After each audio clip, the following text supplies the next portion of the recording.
Një zhvillim interesant ka ndodhur gjatë vizitës së Donald Trump në Arabinë Saudite, ku kanë nxitur edhe spekulime të shumta. Bëhet fjalë për një moment ku ai ka refuzuar që ta pijë kafen, të cilën Nikoqiri, princi i kurorës Mohammed bin Salman, e priti në pallatin mbretëror, që është pjesë tradicionale e protokollit mbretëror në këtë vend.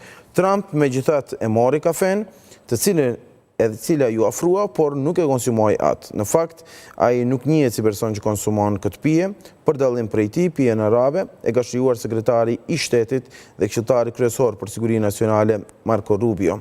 Nikoqiri Salman bin Salman e piu po ashtu kafen. Fakti që Trump e mori kafen e mbajti në dorë, por nuk e shijoi, u komentua shumë në rrjetet sociale. Ndër të tjera, u shkrua se Trump refuzoi të konsumonte atë, pasi është këshilluar nga Shërbimi Sekret Amerikan të mos hajë dhe mos pi asgjë e cila nuk është testuar paraprakisht.